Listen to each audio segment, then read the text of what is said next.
She said the baby was mine until I found the birth certificate. So I left and took everything I paid for. The crying started at 3:17 a.m., and like every night for the past 8 months, I rolled out of bed without complaint. Little Emma had become the center of my universe the moment Vanessa placed her in my arms at the hospital, her tiny fingers wrapping around mine like she already knew I'd do anything for her.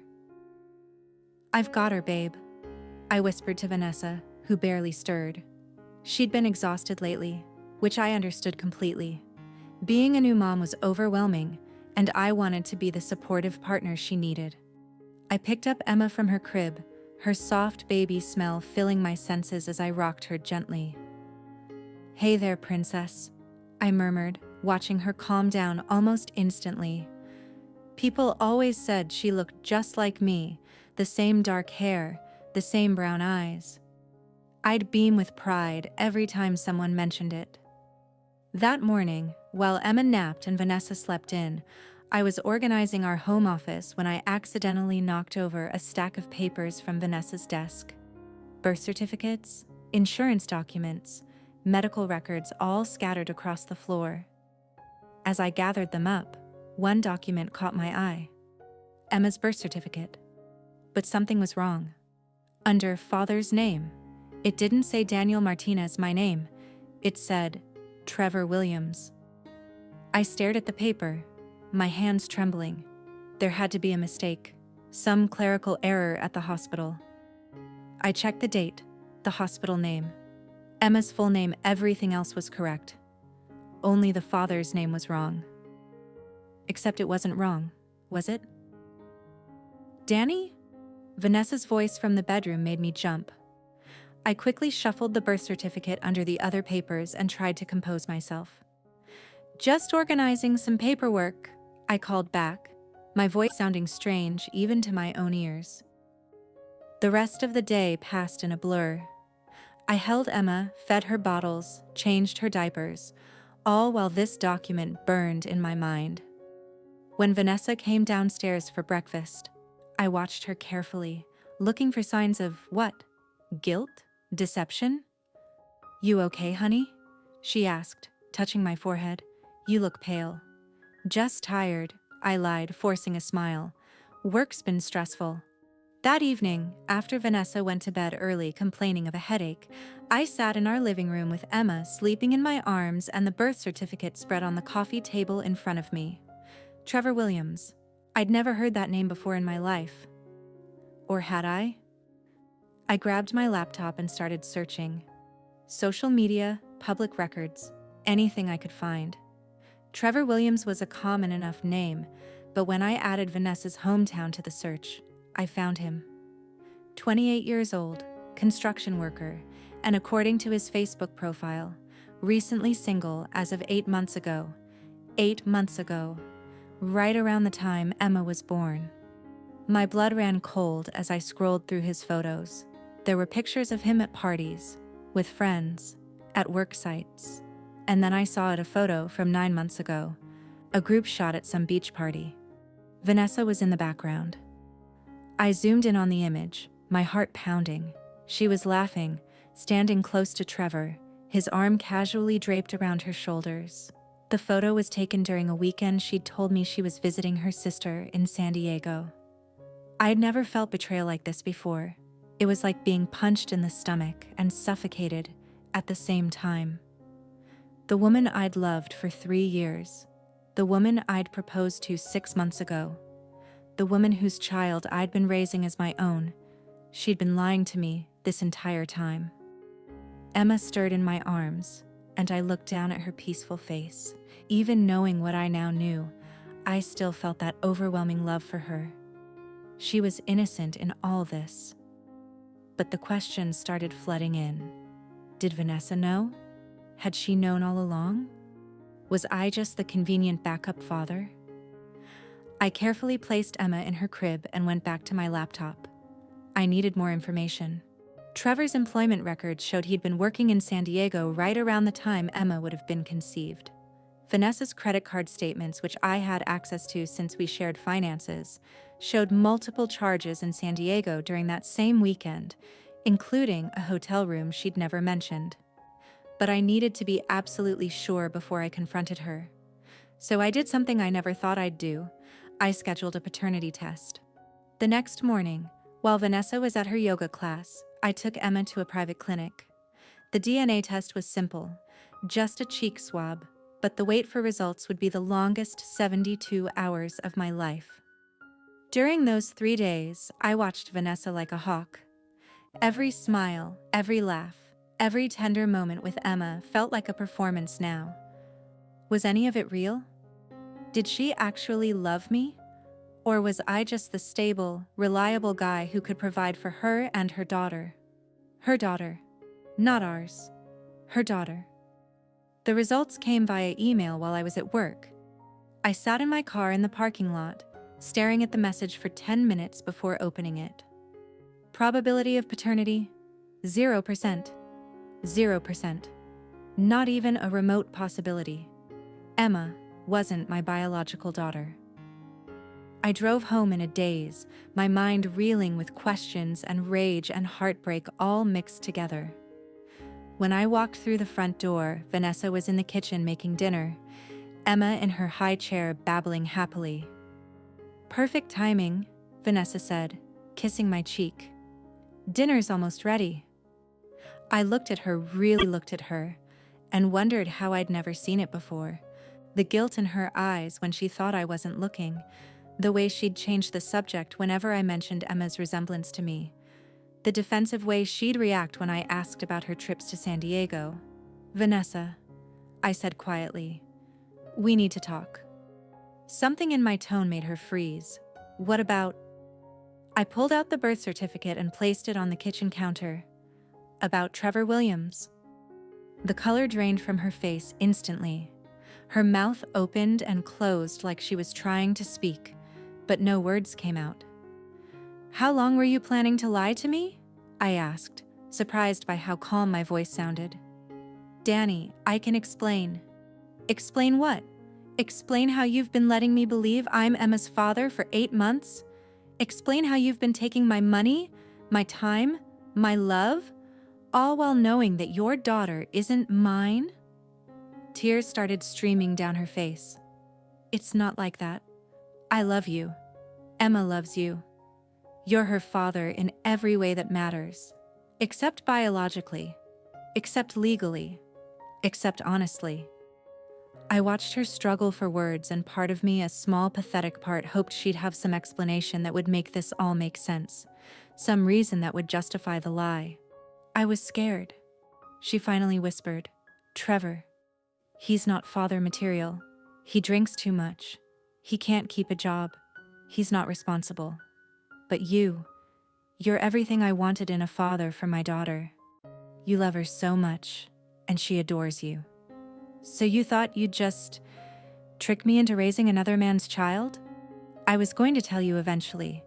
After we got married, after everything was settled, I just needed time." The audacity of it hit me like a slap. She'd planned to marry me, legally bind me to her, and then maybe tell me the truth. "Where's Trevor now?" I asked. Her silence told me everything I needed to know. "He doesn't know, does he?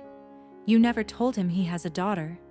"He wouldn't want her," she said defensively. "He made that clear when I tried to tell him I was pregnant. He said it wasn't his problem." "So you made it my problem, instead." That night, I didn't sleep. I lay in bed next to Vanessa, listening to her pretend to sleep, and I planned. Because this wasn't just about the lie. It was about the systematic deception, the financial fraud, the way she'd manipulated my emotions and my love for a child I'd thought was mine. Over the past 8 months, I'd paid for everything. The hospital bills when Emma was born, $12,000 that my insurance covered because I'd added Vanessa and my daughter to my policy. The nursery furniture, the clothes, the toys, the baby gear, another $5,000 easily. Not to mention the engagement ring I'd bought, the joint checking account I'd opened, the apartment lease I'd co-signed. Vanessa had been unemployed since Emma was born, claiming she wanted to be a stay-at-home mom. I'd supported all three of us on my salary, thinking I was building a family. Instead, I'd been funding a lie. The next morning, while Vanessa was at what she claimed was a doctor's appointment, though I now doubted every word out of her mouth, I made some calls. First, to my insurance company to remove Vanessa and Emma from my policy. The representative was sympathetic when I explained the situation. Second, to my landlord to discuss removing Vanessa from our lease. Third, to the bank to close our joint accounts and transfer the funds to my personal account. Fourth, to a lawyer who specialized in paternity fraud. "You have grounds for a civil suit," the lawyer told me during our consultation. Paternity fraud, intentional infliction of emotional distress, possibly more depending on what evidence we can gather. "I don't want to hurt Emma," I said. "She's innocent in all this." "Of course. But you're entitled to recover the money you've spent under false pretenses. And honestly, Mr. Martinez, you need to protect yourself. If you don't establish that you're not the father legally, you could end up on the hook for child support." That afternoon, I started moving my things out of our apartment. I'd found a furnished studio across town, nothing fancy, but it was mine and mine alone. When Vanessa came home with Emma, half of my belongings were already gone. "Danny, what's happening? Where are your clothes?" I was sitting on our couch, her couch now, with a folder of legal documents in my lap. "I'm leaving, Vanessa." She stood in the doorway holding Emma, and for a moment she looked exactly like what she was, a scared, single mother with nowhere to go. "You can't just leave us," she said, her voice breaking. "Emma needs you. I need you. Emma needs her real father. You need to stop lying." I stood up and handed her the folder. "These are the paternity test results, the documentation of fraud, and a list of every expense I've incurred believing Emma was my daughter. My lawyer will be in touch about reimbursement." "You're going to sue me? You committed fraud, Vanessa. You've been stealing from me for 8 months." She sat down heavily on the couch, Emma starting to fuss in her arms. "I can't afford to pay you back. I don't have that kind of money. You should have thought about that before you decided to build your life on a lie." I walked over and gently touched Emma's cheek. She looked up at me with those big brown eyes that looked nothing like mine. I realized now, and my heart broke all over again. "I'm sorry, little one," I whispered. "This isn't your fault." As I headed for the door, Vanessa called out desperately, "Danny, please, we can work this out. We can be a family. Emma loves you." I turned back to look at her one last time. "A family is built on trust, Vanessa. You destroyed that the moment you decided to lie to me about something this fundamental." Over the next few weeks, the legal proceedings moved quickly. My lawyer was thorough and relentless. We documented every lie, every expense, every moment of deception. Trevor Williams was eventually tracked down and served with papers establishing his paternity. According to my lawyer, he'd been genuinely shocked to learn he had a daughter. Whether he stepped up or not wasn't my concern anymore. Vanessa tried calling me repeatedly, leaving voicemails that alternated between angry accusations and tearful pleas.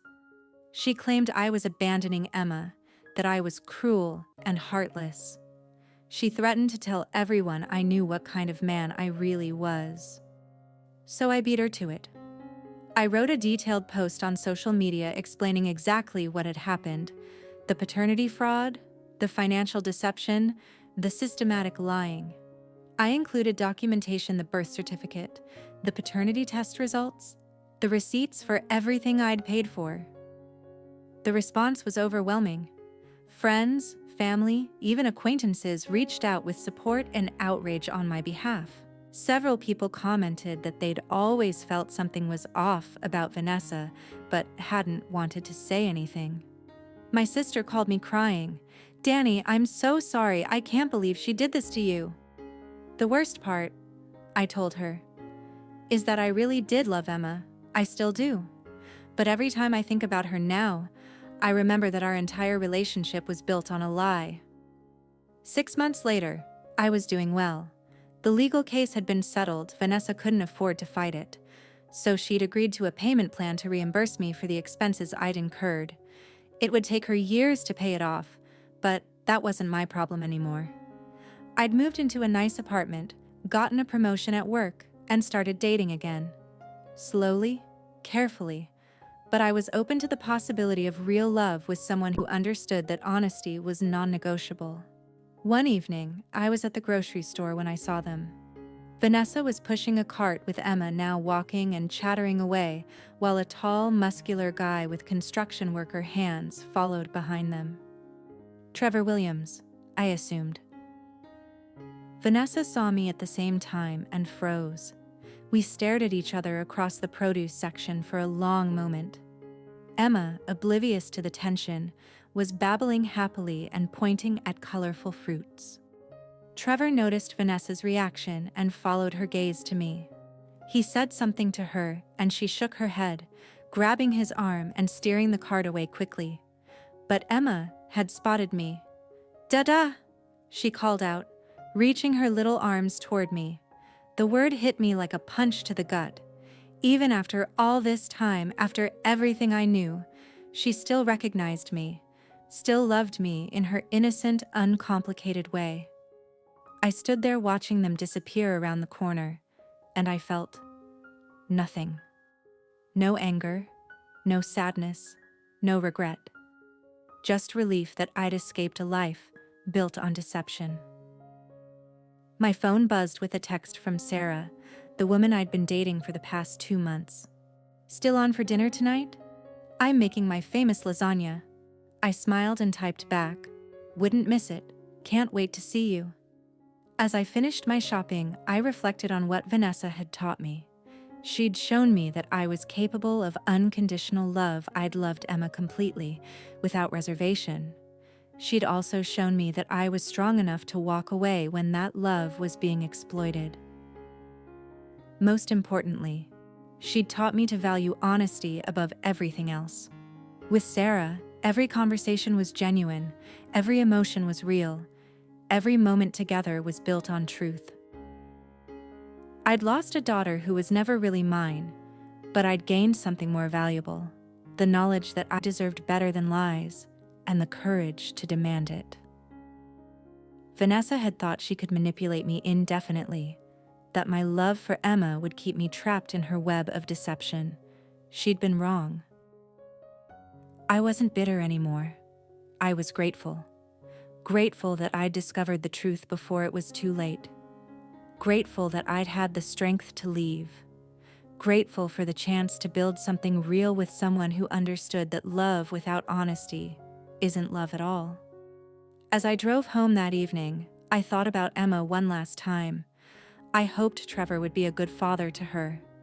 I hoped Vanessa had learned something from losing me. But mostly, I hoped they'd both learned that some lies are too big to survive. And me, I was finally free to build a life worth living with someone worth trusting, based on a foundation that would never crumble, the truth.